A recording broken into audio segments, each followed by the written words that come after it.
ล้านนาค่ะคนเมืองหรือเปล่าถ้าเป็นคนเมืองแล้วบ่อู้กับเมืองแล้วจะฮื้อไผมาอู้ ซื่อสินทินล้านนาสัพเพเหระม่วนยันสันเล่ากับแอวชุติการเหล่าชัยสวทลำปาง FM 97เมกะเฮิรตซ์054 224 556คนเมืองหรือเปล่า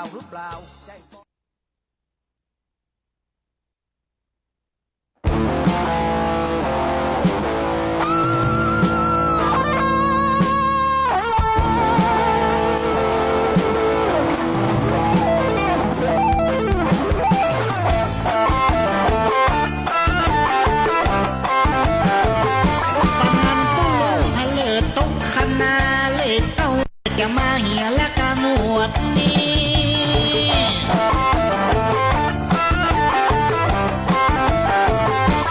มาเมื่อเจ้าเฮามาขึ้นทวนทีฝันเมื่อแต่คืนนี้ฝันดีนักหนาตัวลุงทำเป็นตัวเจ้าเอาเป็นเลขเก้าแน่นอนเต้นาแล้วก็เจ้าแม่นับลื่นตกขนาดถ้าจะเป็นเลขหนึ่ง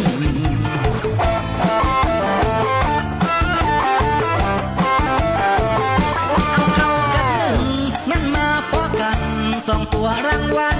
มันถ้าน้อยหมอกสองตัวได้บอกกี่ร้อยรางวัลมันน้อยต้องเอาตายตีหนึ่งใบบัวสองตัวบักเอาแล้วเขาจะเอาสามตัวรับรองว่าชัวถูกตายตีหนึ่งเอาตามตัวต้องเก้าหนึ่งสองเพราะตัวลุงจองเก้า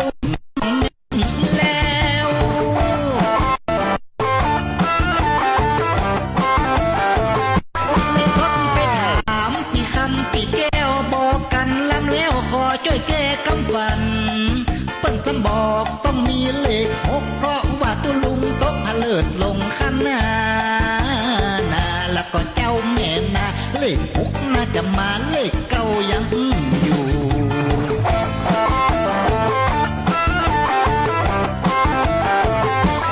กำไม่หุยมาตีมาแยงหมอกตะวันลงจะได้หูว่าอันมานั่งฟังเวสันสถานบอกหมอกมันเสียงปันแปดนอนายบ่รวยกำนี้และจะรวยกำใดเข้าใจรางวัลจะออกก็ตกประกาศก็สั่นควันให้เลขหวยสักตาย010เฮียนาน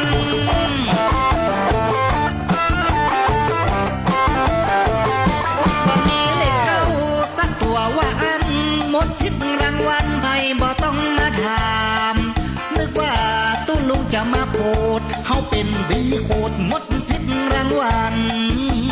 กำละก่อนเจ้าแม่นายเป็นไปได้จะได้010นี้น้อ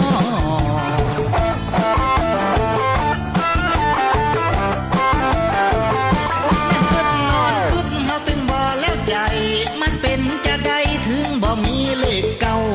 010มาจากไหนกันเล่าตัวเฮาก็เป็นดีนอนาย010มันมาได้อย่างใดเฮามานั่งกึดใจเป็นแค่ใดกันแน่010ก็เดี๋ยวว่ามาจากไหนกึดไปฮัลโลแม่นแล้ว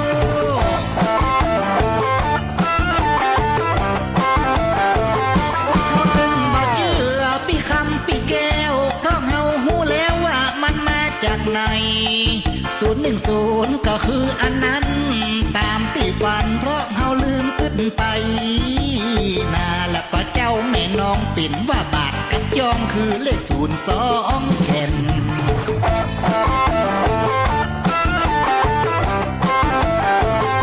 เป็นว่าเลขหนึ่งก็คือกันจองเจ้าปีนายน้องป้อใจหายใจความ010เลขตึงเหมาะล้ำปอเสียงปอตั้มเฮาถึงขึ้นออกกำแตงหวยปากันโลแตงเมื่อเจ้ากำแยงเมื่อแรงกำย่อ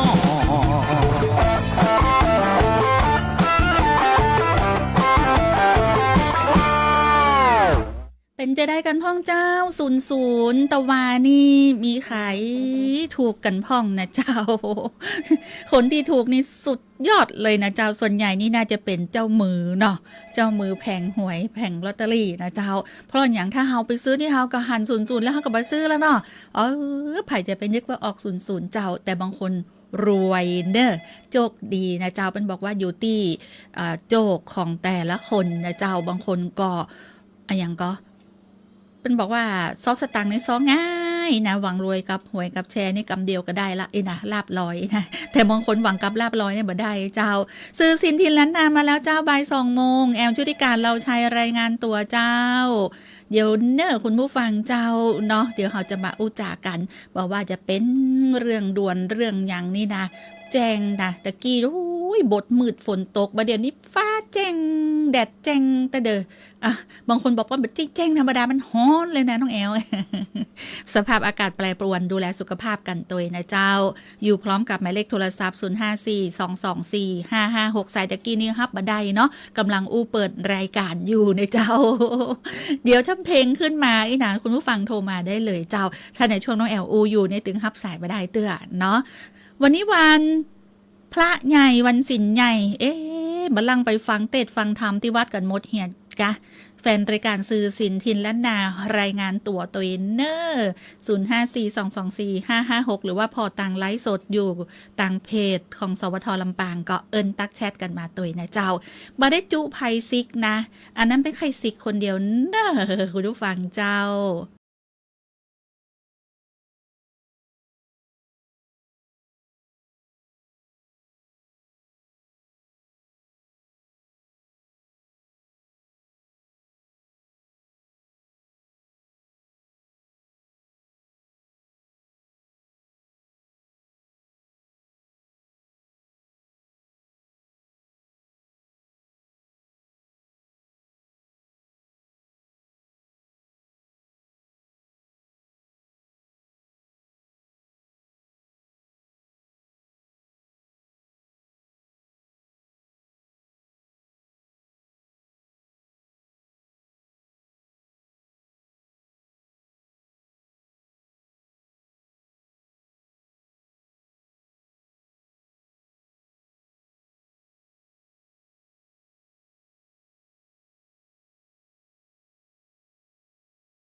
นี่บ่ใช่มีไผ่จะจุไผ่ซิกมาหรือว่าจุไผ่มาตัวได้นะอันนี้ก็อยู่ติดใจ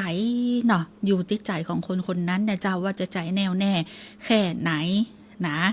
ทุกๆเรื่องเจ้าบ่ใช่เรื่องของการซิกลาซิกขาหรือว่าซิกมาอีนะบางคนนี่ไปตดคนนั้นตดคนนี้ที่แต้ตัวเก่านะ วันนี้วันสินใหญ่นะเจ้าไอ้จ้างถามมาไอ้จ้างว่าอย่างไรก็ฝนลูกไหนมานี่เอาล่ะแม่หมอแอลจะต้องบอกล่ะ ต้องดูจากอย่างก็พยากรณ์อากาศอุตุนิยมวิทยาก่อนนะเจ้าเดี๋ยวบอกเด้อว่าฝนลูกไหนมาก็แต่เจ้าก็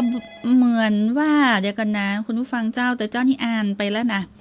ว่าบ่มีฝนฟ้าอย่างเอี้ยเนาะเอาละบัดเดี๋ยวนี้ไปไหนล่ะคอมพิวเตอร์เนี่ยเจ้าไปแล้ว ค้างไปแล้วเจ้านั่นแฮงไปแล้ว1 เครื่องนะแต่ว่าบ่มีลำปางนะเจ้ามีที่อื่นฝนนี่เป็นฝนอย่างฮะฝนแห่งความปีติกะปีติใจก้าน้องแอลว่านี่หายากว่าน้องแอลไปที่ห้านมากำเดียวอีน่ะไปธุระมากำเดียวปิ๊กมาสวทนี่โอ้มาจัดรายการตอน 11 โมงนี่ดีเจก้อยเข้ามาบอกเลยนะโอ้ยคืมฟ้าคืมฝนยังสงสัยให้เป็นปีติของป้อนน้องแอลแน่นอนเจ้าอีโด ปีติของพระในบ้านแน่นอนจะเกิดสิ่งดีๆในอนาคตเนาะ054224556นี่นาเดี๋ยวก่อนเนอะนะเจ้าน้องแอลก็ว่าคอมนี่เป็นแห้งไปเหี่ยจ้อยนั่นกำลังจะเปิดข้อมูลให้กับคุณผู้ฟังได้ฟังนะแต่ดึกดักจึกือหมดเลย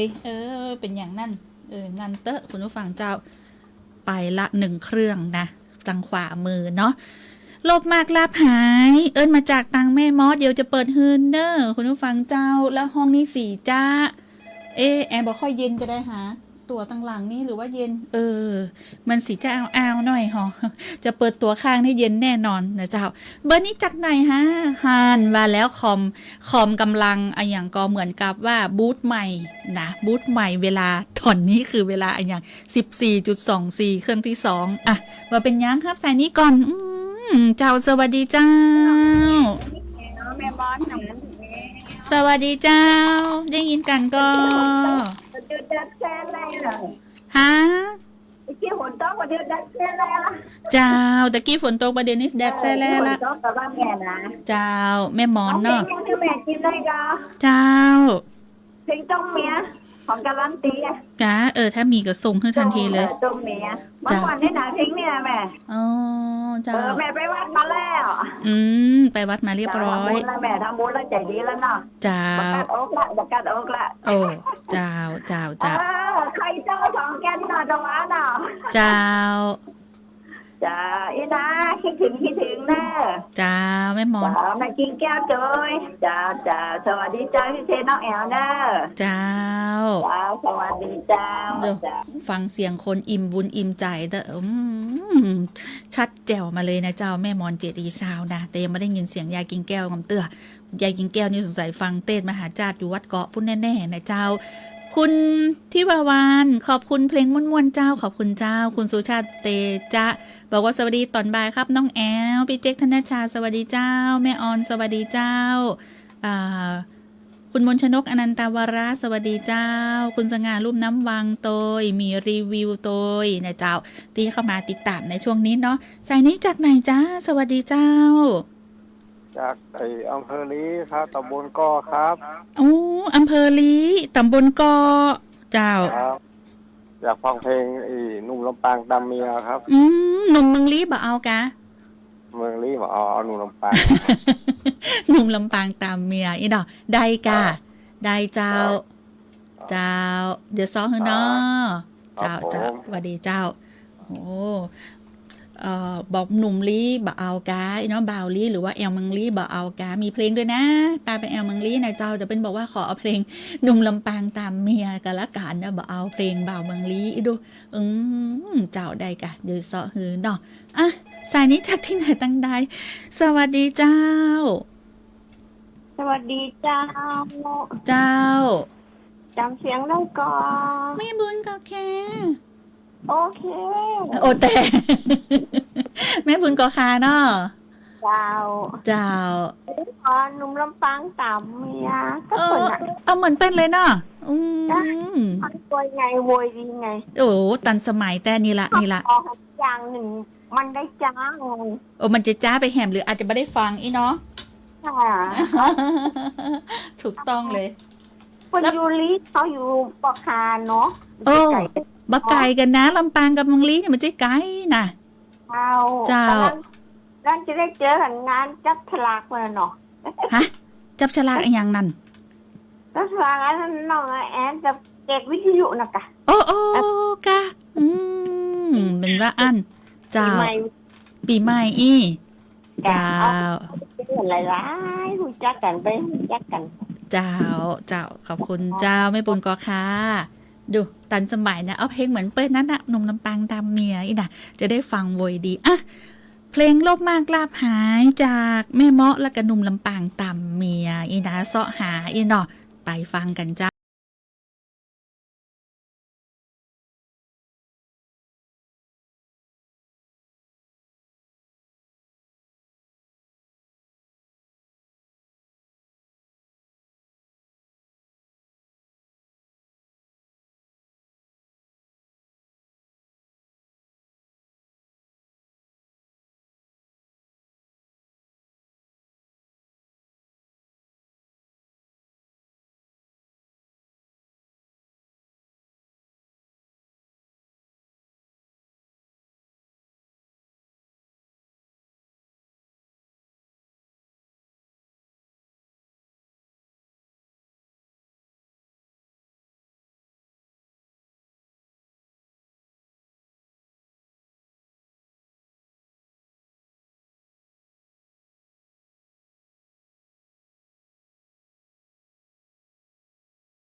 แต่นะเปิงมีงานปล่อยหลวงที่วัดเนาะ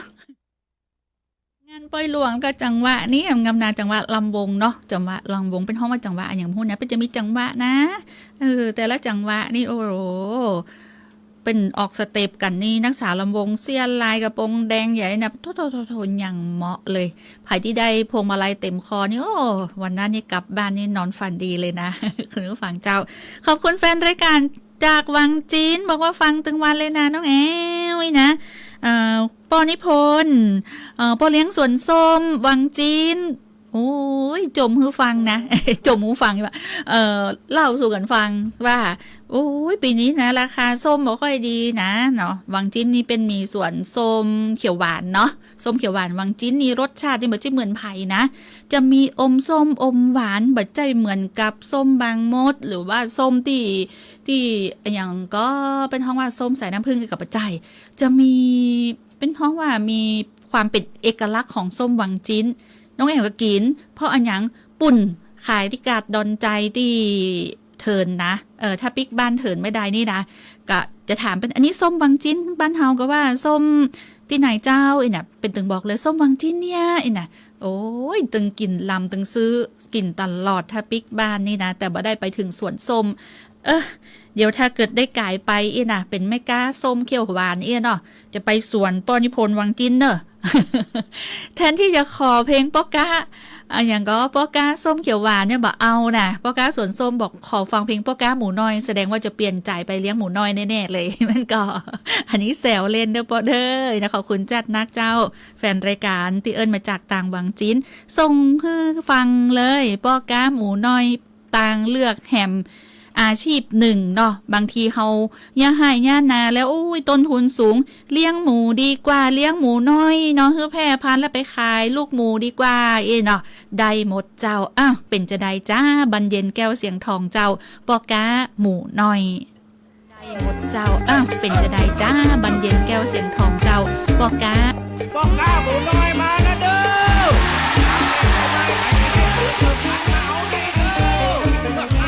พ่อกาหมูอดสู้อ่อนเพลี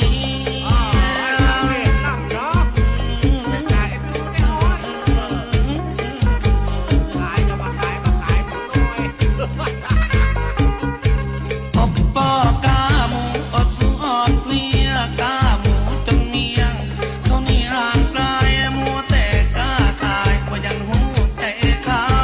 แม่เมียของเฮาแต่หนีตามจูไปกาหมูตัวใหญ่หวังกำไรก็หดหู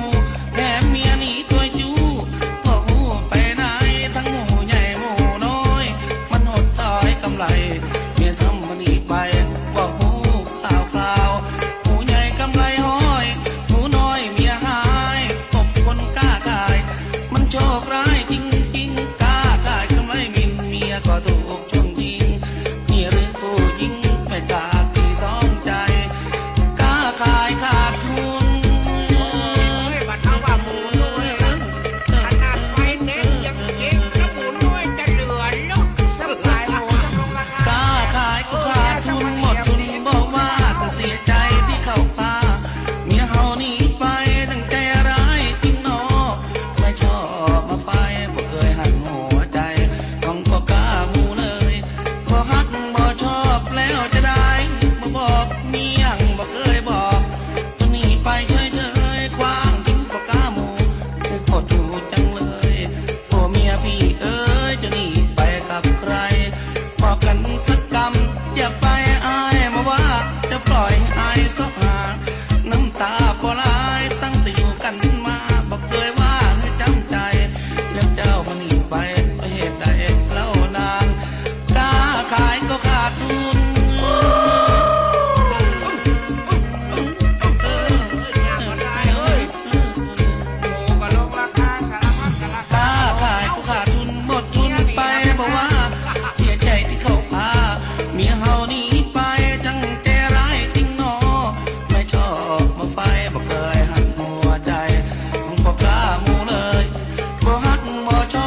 จะปล่อยให้อายสองหาง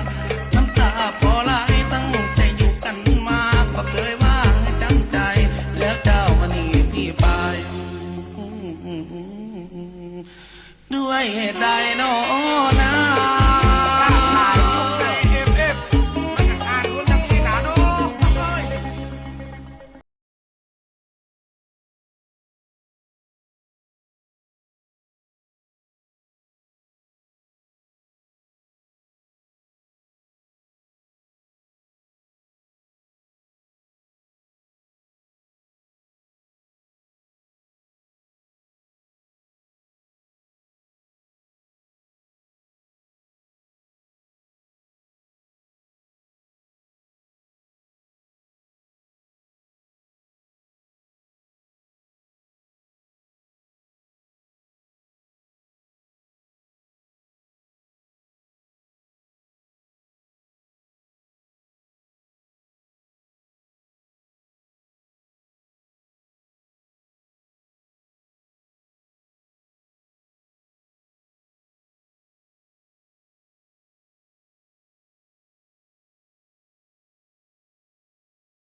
เอาเมียปากน้อยมาแลกกันอีโดโอ้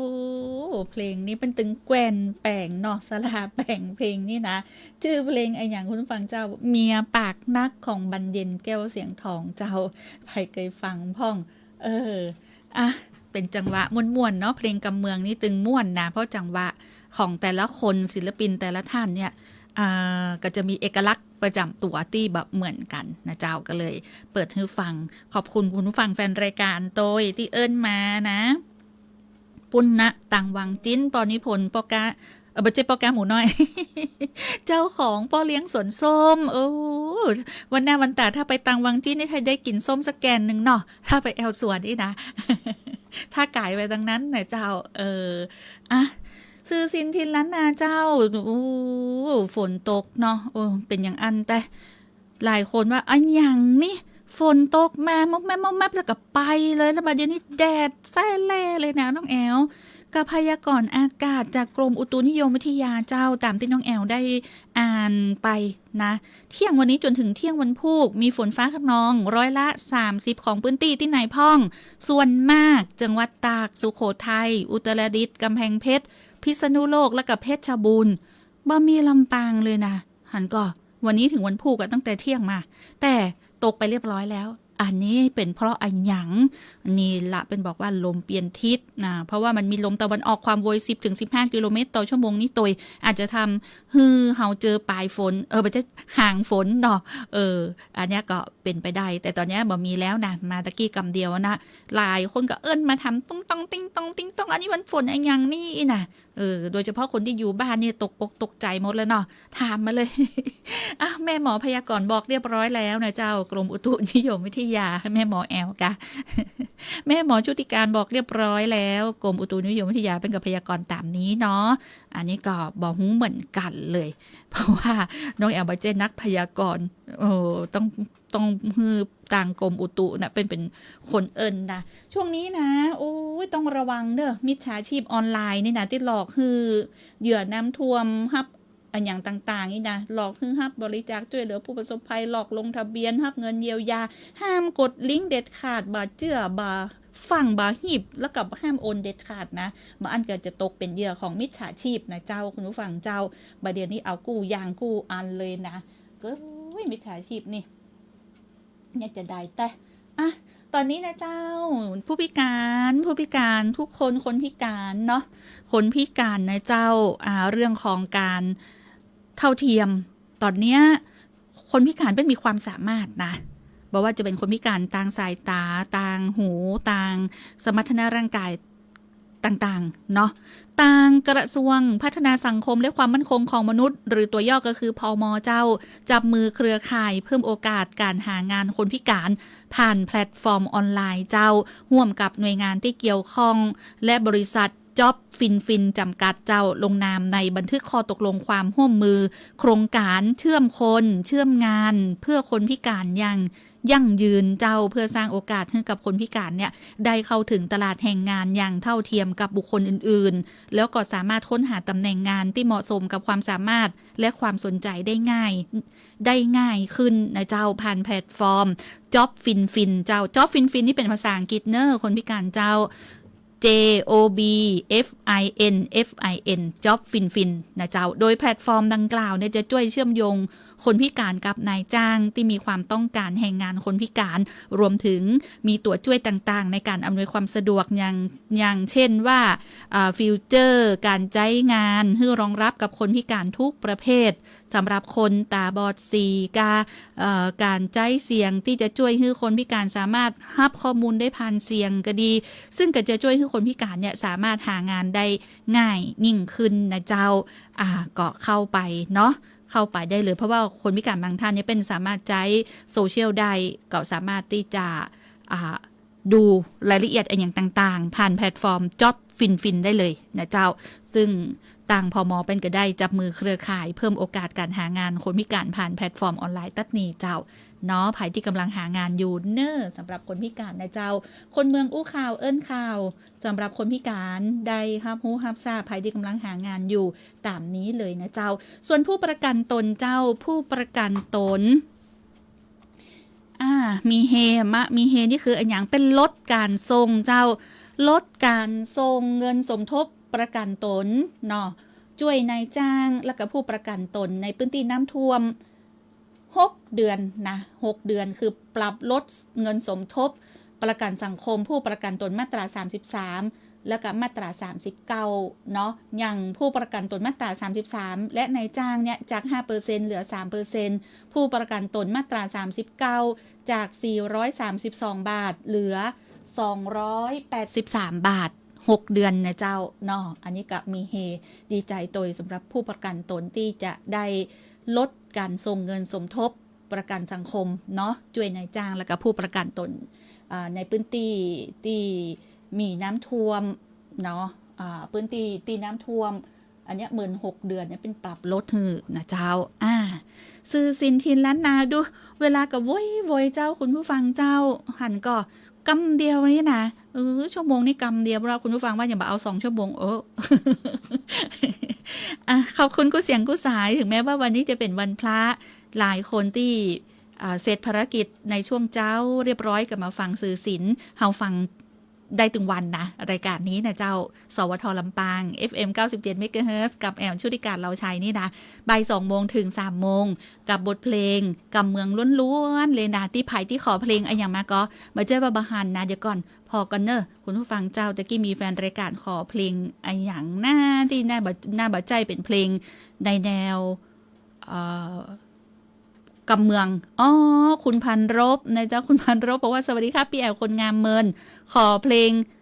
รักหล่นเมื่อฝนซาครับของสย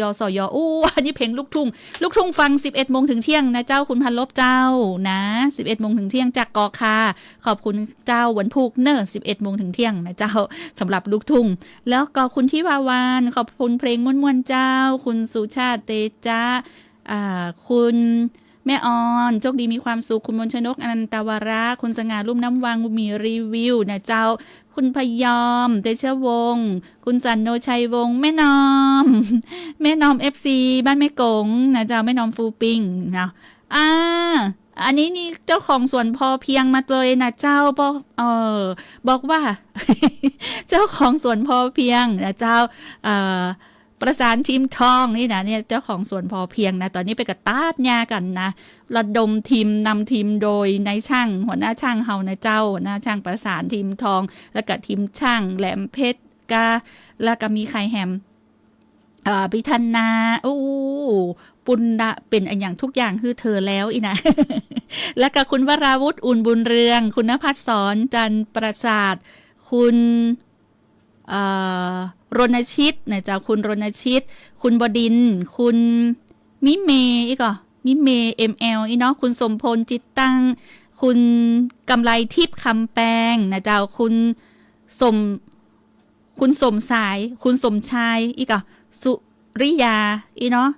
จะแม่นก็คุณอารีคุณอารีปานันตาคุณปุณพัฒน์อีเนาะแสงสุรินทร์ขอบคุณจักนักนะเจ้าที่เข้ามากดไลค์กดติดตามกันนะในช่วงของสื่อสินถิ่นแล้วนะวันพุธเข้ามาปากันแฮมใหม่เวลาเดิมจะอี้นะเจ้าวันนี้ไผ่ที่ว่าบ่ได้ถูกศูนย์ตะวาเนาะบ่เป็นหยังโจกยังมาถึงเฮาเตื้อนะเจ้าโจกยังมาแบนของเฮาเตื้อ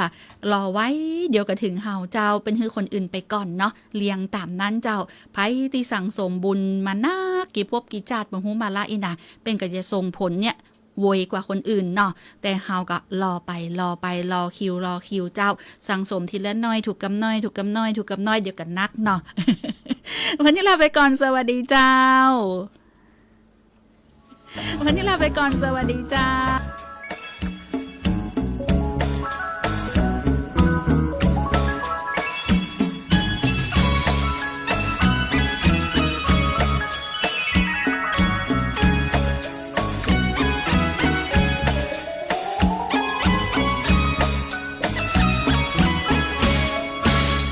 หอบหาคืนเพราะคนเขา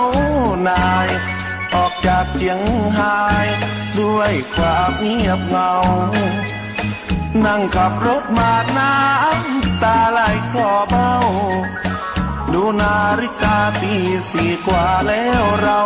มาถึงเมืองพะเยาท้องฟ้าก็สางส่องมา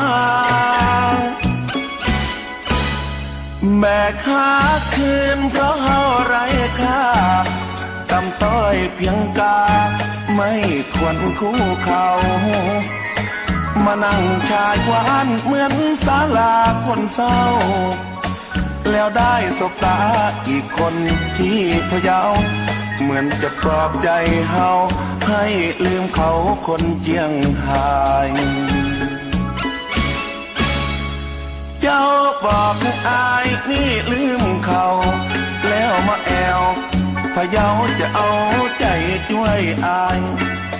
สาวหิมกวานทักแต่บ่นายบ่เหมือนสาวเจียงหายที่ฮักง่ายนายเรียวนาย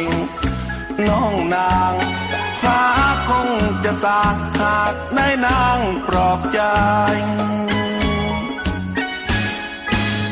แบกหาคืนหวังติดปีเก่าพอเจอหนุ่งเยาว์ความเศร้าเริ่มหายหากว่าตัวน้องสาวพะเยาไม่นายตัวอ้ายคนจนจะขอฝากใจกายมอบให้นายนวลนางตอนฟ้าสางที่พะเยา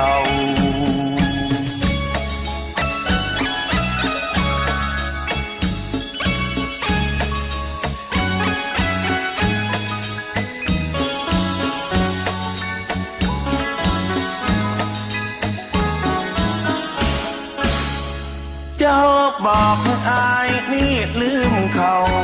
แล้วมาแอวพะเยาจะเอาใจช่วยอายสาวหิมกวานทักแต่บ่ได้บ่เหมือนสาวเจียงไฮ้ที่ฮักง่ายนายเรียวนายน้องนางฟ้าคงจะสางหากได้นางปลอบใจแบกหาคืนหวังติดปีเก่าพอเจอหนุ่งเยาว์ความเศร้าเริ่มหายหากว่าตัวน้องสาวพะเยาไม่นายตัวอ้ายคนจนจะขอฝากใจกายมอบให้นายนวลนางตอนฟ้าสางที่พะเยา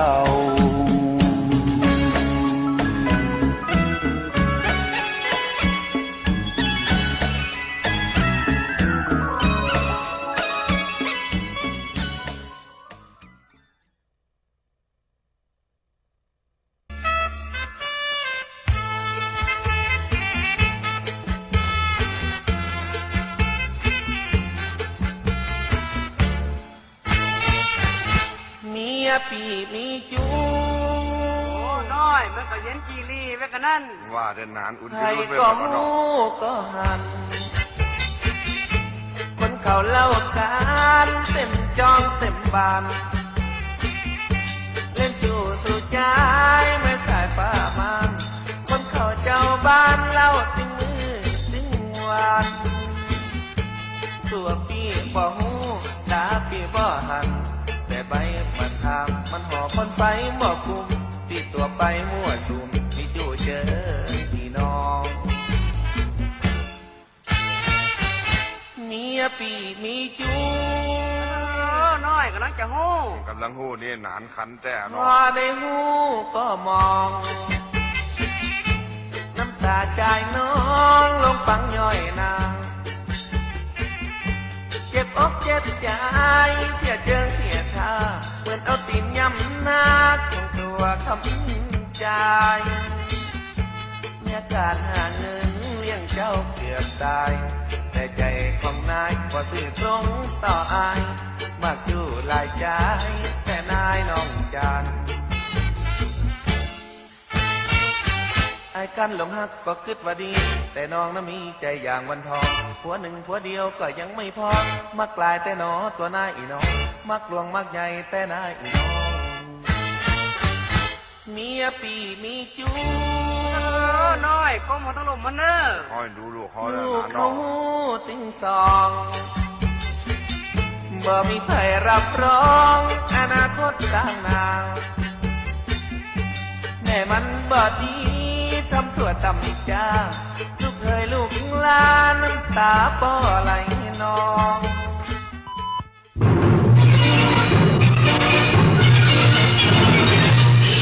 สถานีวิทยุกระจายเสียงแห่งประเทศไทยและเครือข่ายทั่วประเทศ